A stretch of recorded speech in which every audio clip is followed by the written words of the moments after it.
Our program this evening is jointly sponsored by the Beth Tzedec's Men's Club, who did the initial work in making sure that we would have this program here this evening. We're very grateful to Mark Lapidus and to the Men's Club for everything they have done in arranging for our program this evening. We're also grateful to the Max and Beatrice Wolf Library. This is, after all, a library program, since we are launching in Canada Michael Oren's new book, and we're going to have a chance. You're going to have a chance to see the book following tonight's program, and even to get an autograph if you like. And we're also grateful to the Adult Education Committee, who's put in a tremendous amount of work in arranging for this evening's program and all the publicity and everything that leads up to it. And finally, to Penguin Books, who came to us with this opportunity. It's my pleasure now to introduce Donald Carr.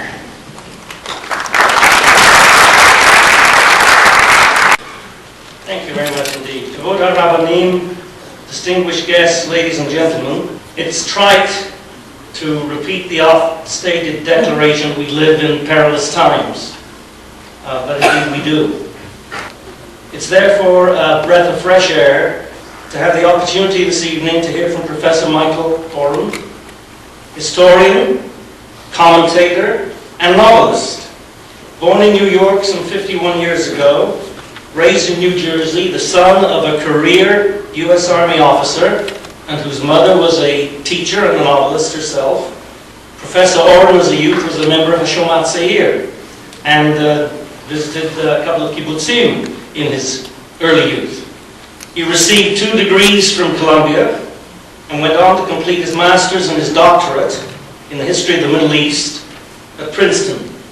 He's been a visiting professor at both Harvard and at Yale. He made Aliyah in the late 70s. He served as a paratrooper in Tzahal.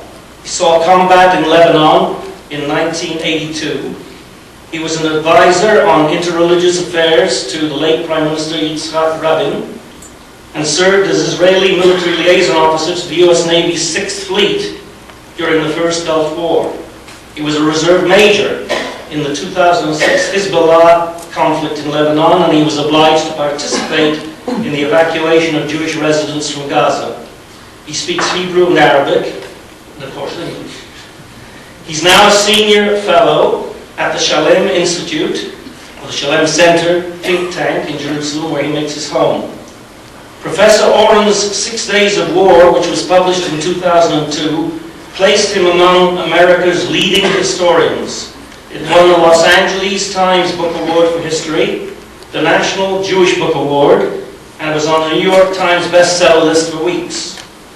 Although often referred to as a military historian, I believe Professor Oren considers himself a diplomatic historian. And while he admits there's no such thing as objective history, that all history comes through the prism of the historian's own perceptions and perspectives, nevertheless he believes in a relentless and uncompromising search for truth. He's a profile commentator on the Middle East. He's a prolific commentator on the Middle East, and particularly the Israeli-Arab and Israeli-Muslim confrontation.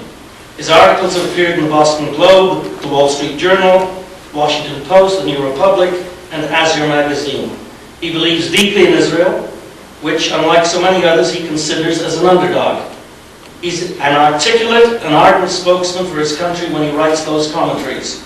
However, when he writes history, he has that monumental task of divorcing himself from the commentator's role as an advocate, and he wrestles to achieve balance and objectivity, something of a split personality. Professor Oren's new book, which is the subject of tonight's lecture, has been described as one of the most important books on the subject to have been published at any time, filling a void in the long historiography of the Middle East.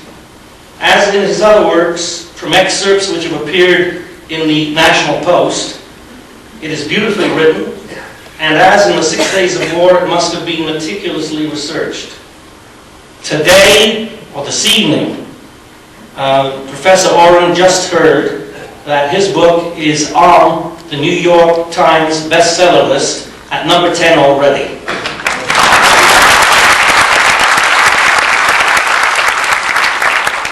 really an accomplishment. Ladies and gentlemen, Professor Oren.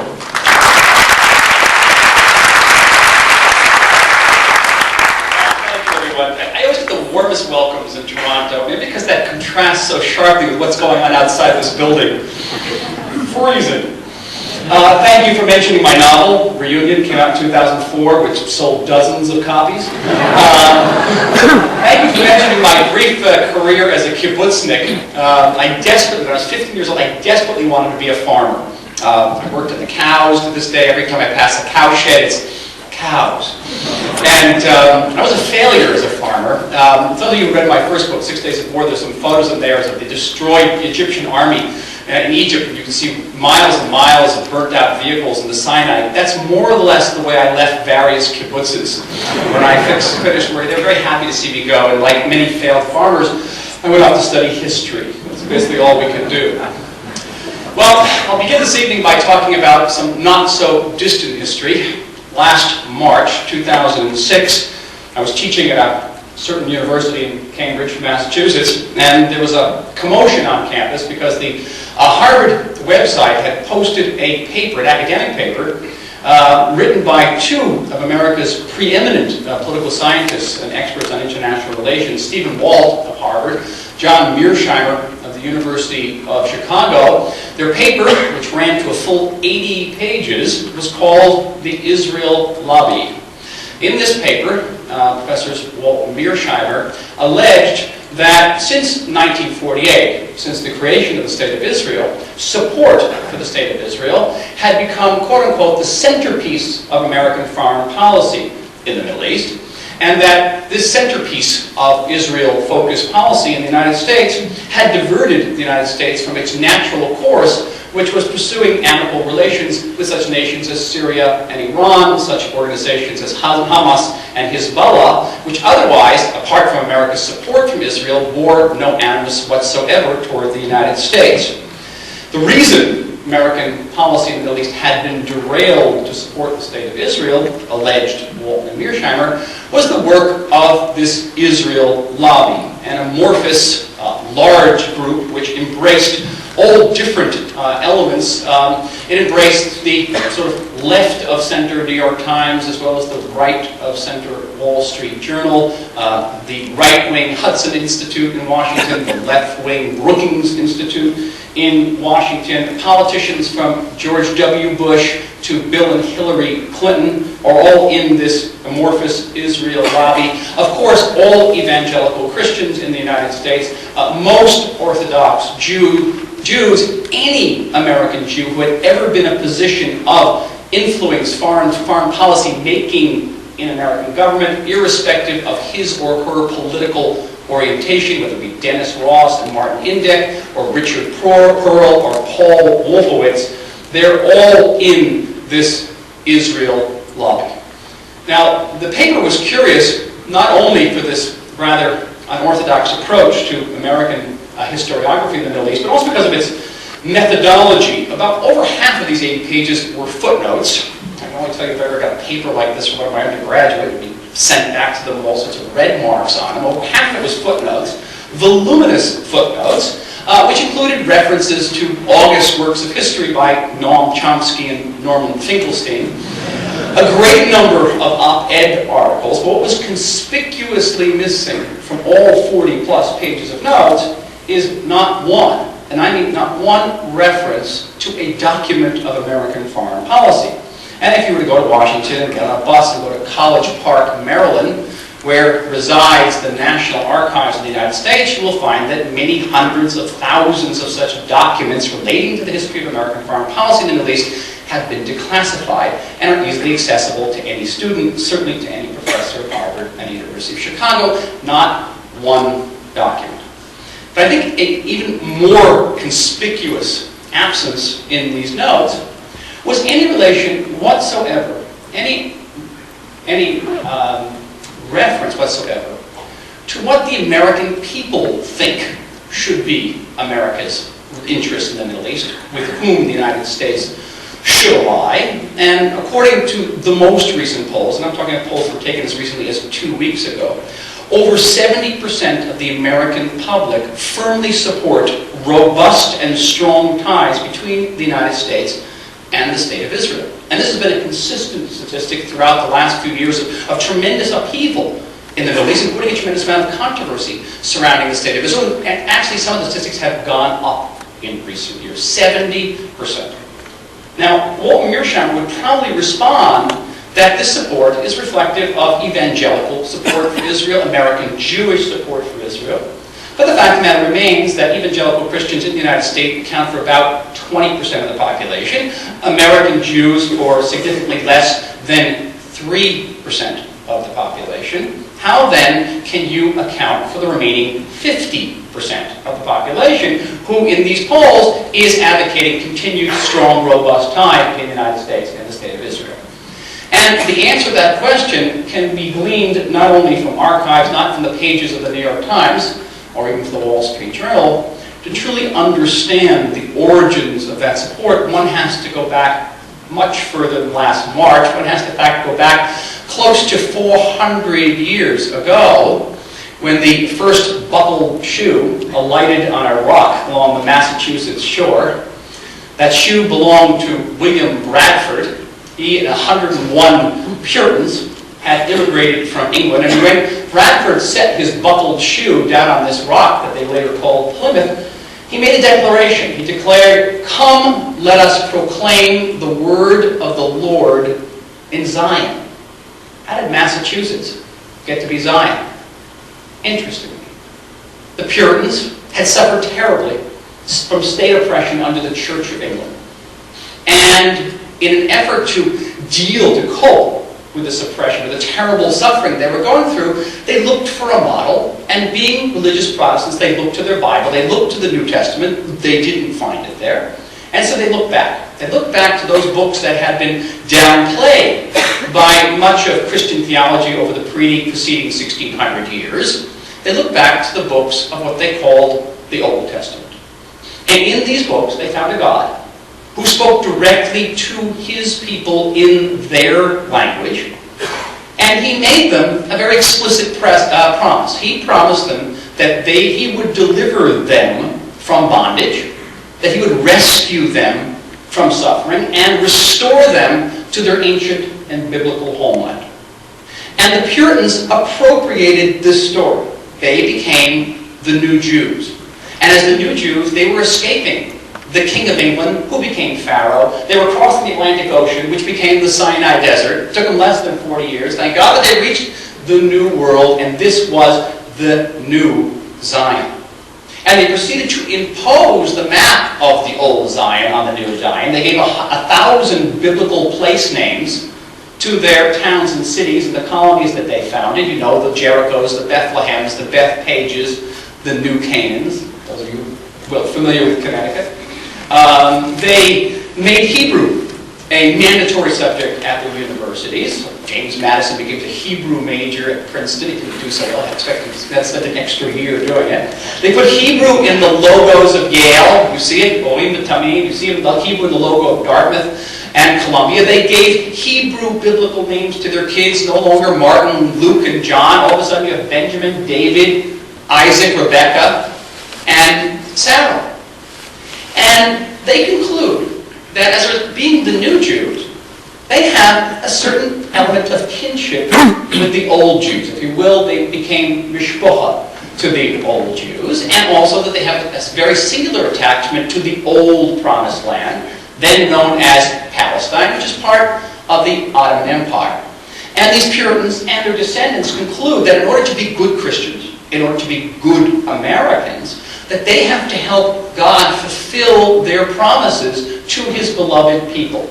And therefore, they feel that they, personally, these Puritans and their descendants, have to feel that they have to help restore the Jews to their ancient statehood in Palestine. Thus is born the notion of restorationism, the notion that it is incumbent on Americans to help fulfill the biblical promises made to the Jews.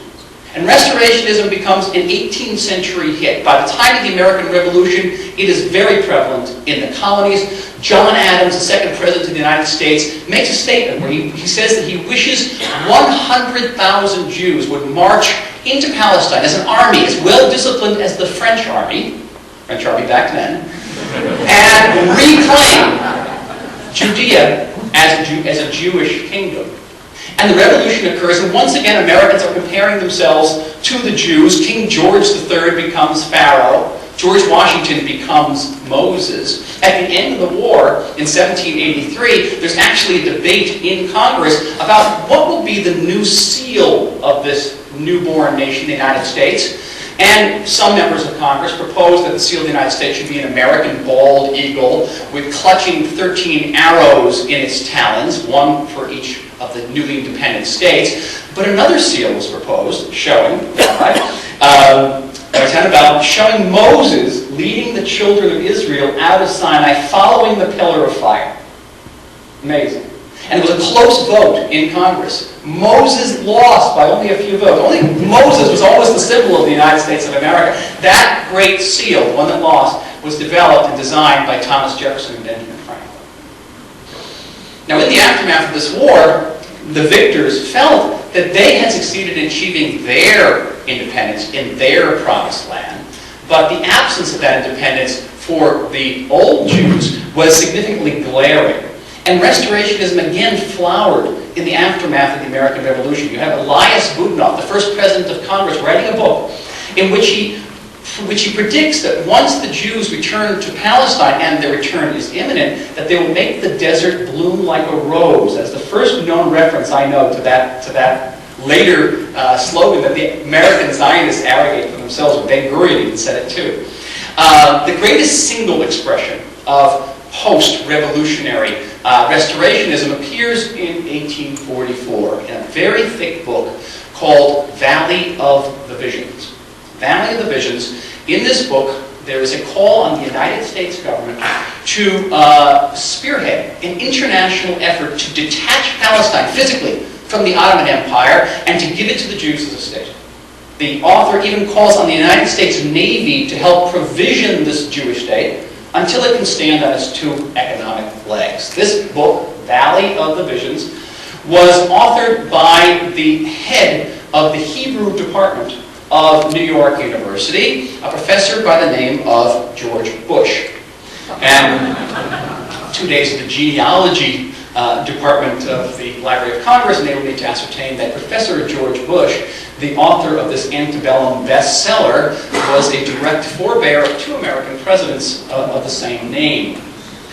For some Americans, American Christians, merely envisioning recreated Jewish sovereignty in Palestine was insufficient. Some took it upon themselves to actually effect this vision, starting in the 1830s. Movements began in the United States, many of them led by American women, by Harriet Livermore of Washington, Clorinda Minor of Philadelphia, to pick up, move to Palestine, and create American colonies there. Some of you who have visited Jerusalem may be familiar with the American Colony Hotel. That is the last of these colonies, founded in 1884, but they began in 1830. And all of these colonies had the same goal, extraordinary goal. They all aspired to teach the Jews how to farm. Now remember, these are all good Jeffersonians, these Americans. They all believed that the proper and effective basis of any modern state was an agrarian economy, and the Jews, during the course of 2,000 years of exile, had forgotten how to farm. Therefore, they believed it was mandatory for them who knew how to farm to impart their knowledge to the Jews, so the Jews could begin to settle Palestine. And these colonies came, and they suffered terribly. They suffered from disease, from deprivation, from attack from Arab bandits. 1855, the Dixon family, Philip Dixon, his wife and twin daughters, moved from Groton, Massachusetts, to a hillside outside of Jaffa, Mount Hope, it was called. The twin daughters of the Dixons married two German Lutheran missionaries, also brothers Johann and Frederick Groß-Steinbeck, and they set about to try to create this colony to teach the Jews how to farm. In December of 1855, the Dixon colony was host to a rather august visitor from the United States. His name was Herman Melville. His previous novel, and I can certainly appreciate this. His previous novel sold 3,000 copies, and he was very disappointed. He was looking for some new source of inspiration to write about. He thought he would come to the Middle East. He keeps just an extravagant diary of his travels there. I strongly recommend it. And he talks about his visit to the Dixon colony. He talks about the cold and the mud and the hunger and the striving. He meets with Philip Dixon, meets with the Gross-Steinbeck brothers, and comes away moved by this experience that these people are willing to devote so much, sacrifice so much for their ideals. 1 month later, in January 1856, the Dixon colony was attacked by Arab brigands. Philip Dixon was knocked mortally on the head. His wife and 2 daughters were brutally and repeatedly raped. We have a deposition of the American consul there, which describes these rapes in vivid, hard detail. Frederick Gross-Steinbeck was shot in the groin and died a long and agonizing death.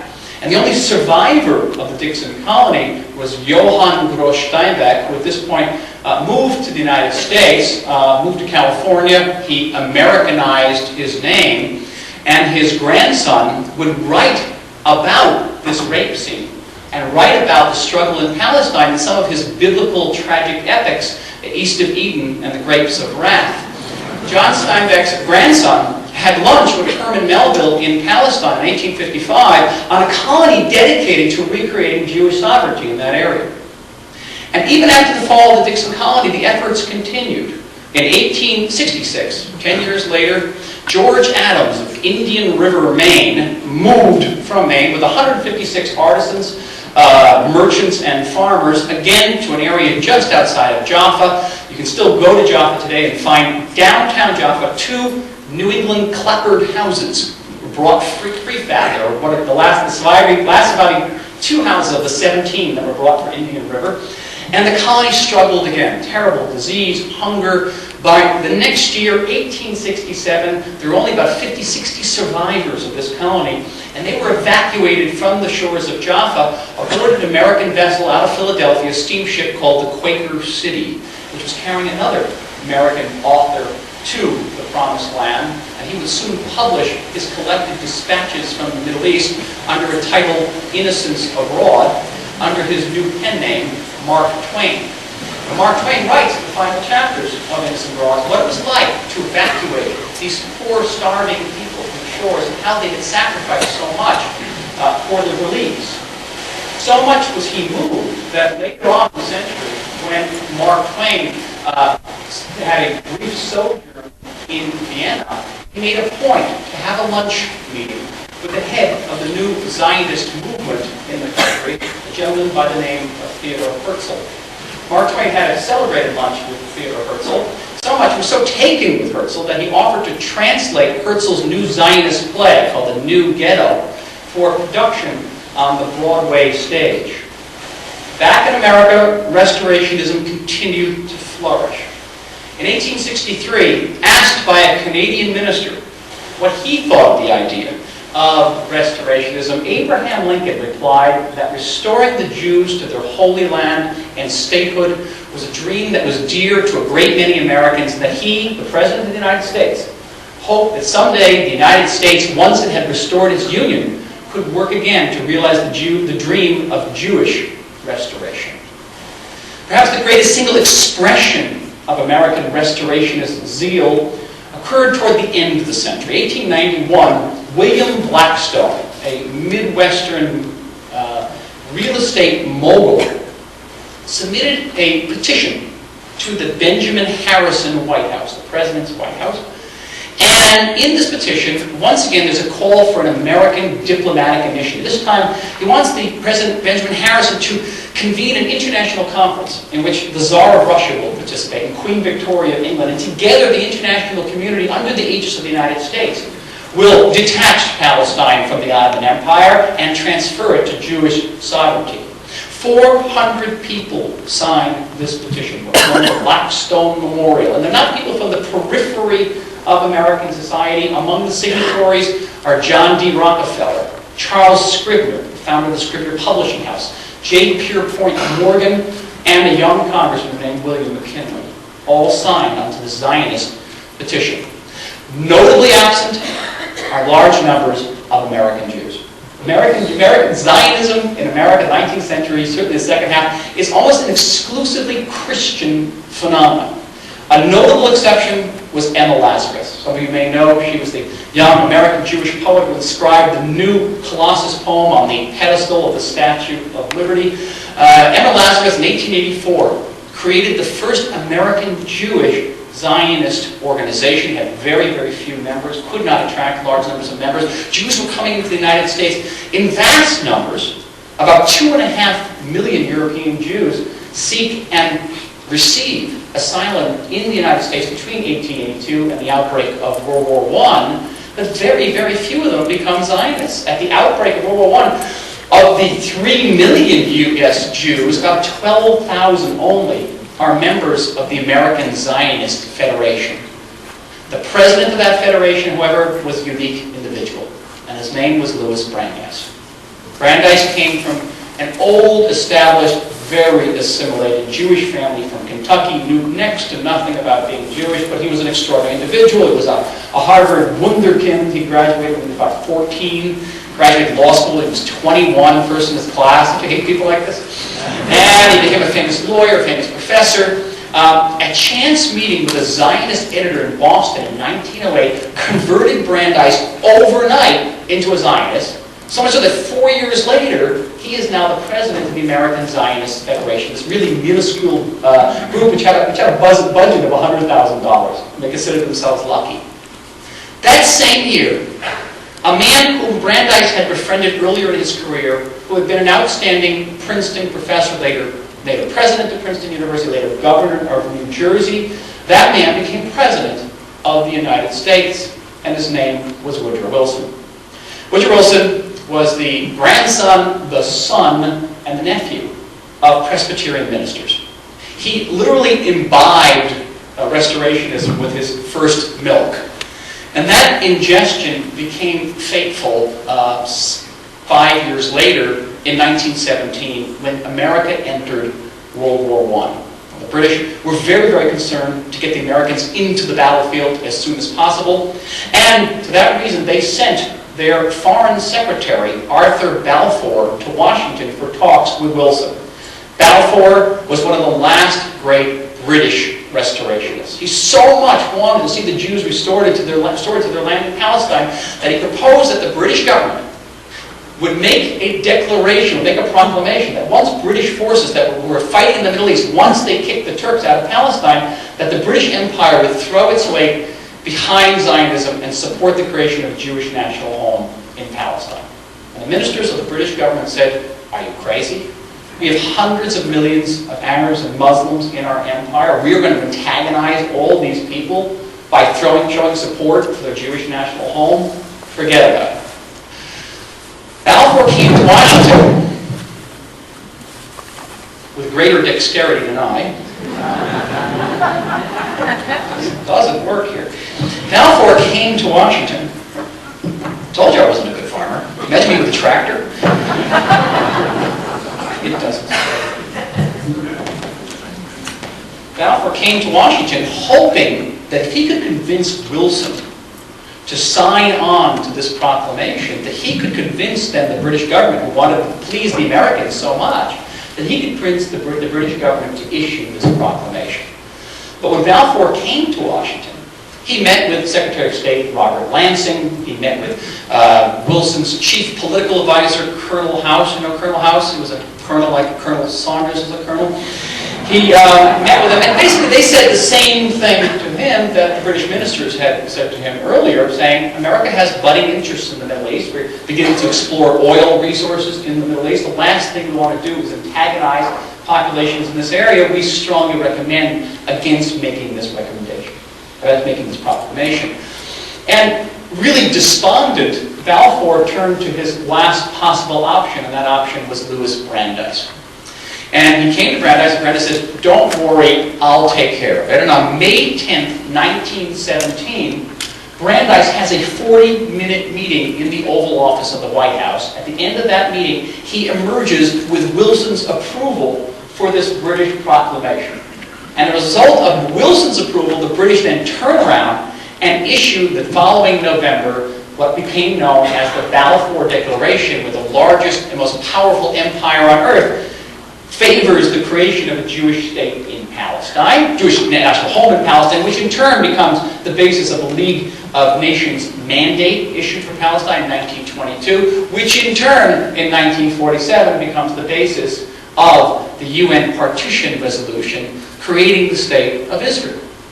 Now, asked later why he went against the advice of his top counselors, Wilson had one sentence answer. He said, "Imagine that I, the son of the manse," meaning the church in which he grew up, imagine that I, the son of the manse, could have this opportunity to help restore the Jewish people to its holy land. Extraordinary. During the later 1920s, America engaged in a rare state of isolationism in its foreign policy. There was the Depression. There was rising anti-Semitism in the United States. The Zionist movement kept a low profile throughout the 1930s, and yet its numbers continued to grow among Jews as well as among Christians. At the 1939 World's Fair, the most popular exhibit there was the Palestine Pavilion. The Palestine Pavilion, not of Palestinian Arabs, but of the Zionist movement. Where you would visit there, you would be treated to a Palestinian menu of schnitzel. You were greeted at the door by Miss Palestine, this rather fetching blonde kibbutznik in very short shorts. And no wonder, they had over 3 million visitors in 1 year at this pavilion.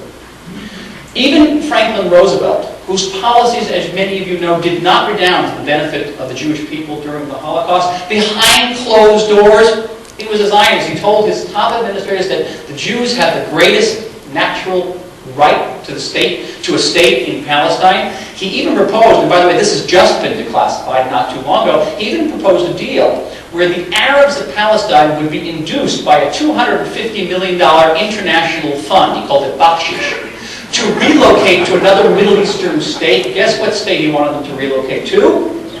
To Iraq.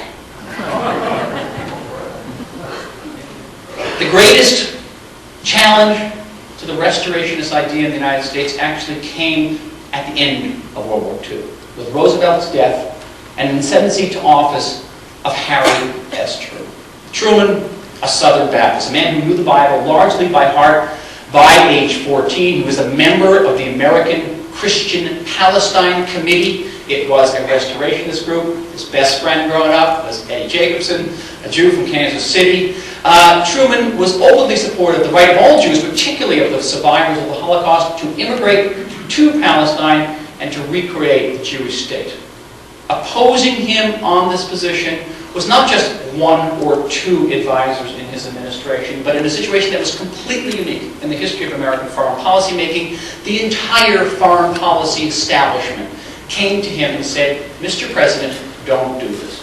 The State Department, the Defense Department, the Pentagon, together uniformly said that if you recognize a Jewish state in Palestine, then the Arabs will run to the Soviet camp because the Cold War had hit the Middle East. There'll be a cutoff of oil flow to the west. Western Europe will collapse. The Soviets will reach the Channel. And worse, the United States is going to have to reinstitute the draft and call up 300,000 soldiers to defend the Jews of Palestine because they will be unable to defend themselves from the Arab onslaught, which is sure to follow. President Truman's own Secretary of State, George Marshall, the most revered American of his generation, came to Truman and said, "Mr. President, if you recognize this Jewish state in Palestine, I, George Marshall, will not vote for you in the 1948 presidential elections." Imagine that. Truman listened to all these arguments on May 12th, 1948, and then he retired into the White House. He didn't put anything into his diary. He was a very avid diarist, but he wrote nothing for the next 48 hours. All we know is that at 6:11 p.m. on May 14th, exactly 11 minutes after David Ben-Gurion declared Israel's independence, Truman issued a statement making the United States the first nation on earth to recognize the newly created Jewish state. Now, why would this president go against not just 1, 2, 3 advisors, but the entire establishment, his own Secretary of State, who were warning him that if he did this, it would bring about a global catastrophe? Literally, a global catastrophe. There's never been anything like it. Why would we do this? We don't know. There's nothing in the diary. What we do know, however, is that several weeks after he made this decision, there was a group of high-ranking American Jews visiting the White House, and they were coming down the corridor. Who do they run smack into but Harry Truman?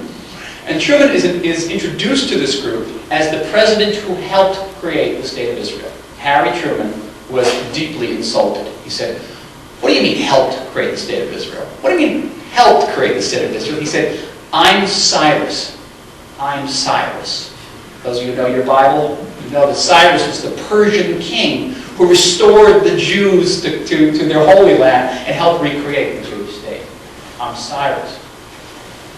Since 1948, we have had presidents in the White House who have been very warm in their feelings toward Israel. We've had Kennedys, and we've had Johnsons, and we've had Clintons, and we've had George W. Bushes, and we've had some presidents who have been less sanguine in their relationship with the Jewish state. We've had Eisenhower, we've had George Sr., Jimmy Carter, for one. But irrespective of who was in the White House or which party was in control of Congress, throughout the past nearly 60 years, there has been never any fluctuation, never any departure from the bedrock support of this state and its right to defend itself, and more importantly, more fundamentally, the right of the Jewish people to maintain their sovereign state in their holy ancestral land. Now we know that religion plays a role in this. America is the most faithful nation in the modern industrialized world. It's not my fault.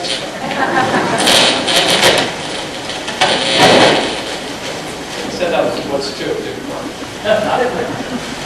we?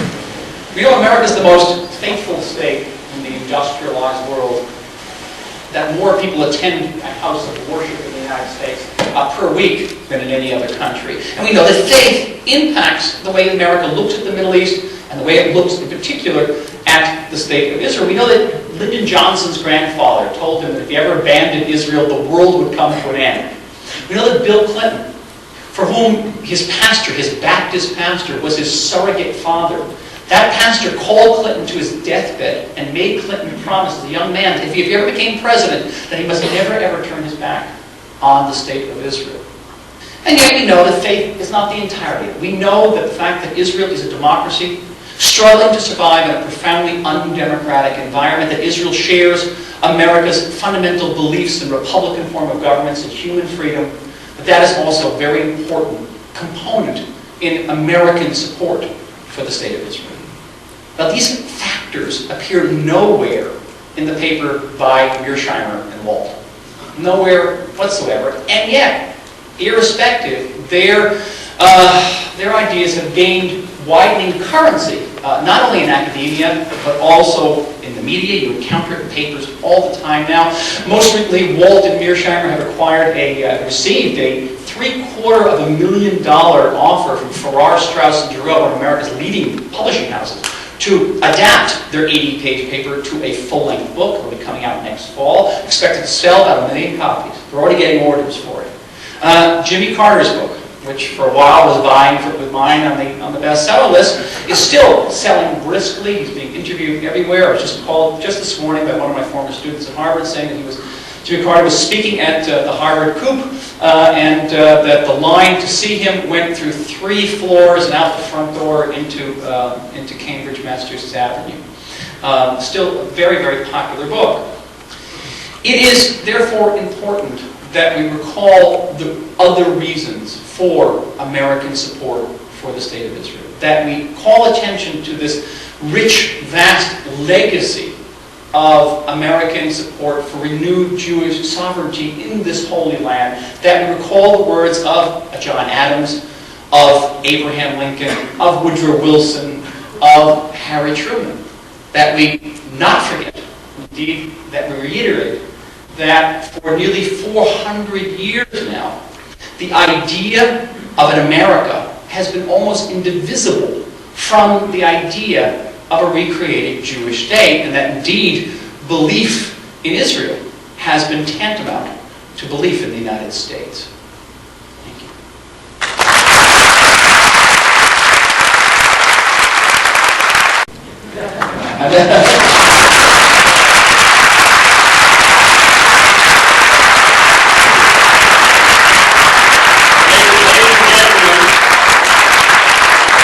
now I call upon Mark Lapidus, who is the president of the Beth Tzedec Men's Club.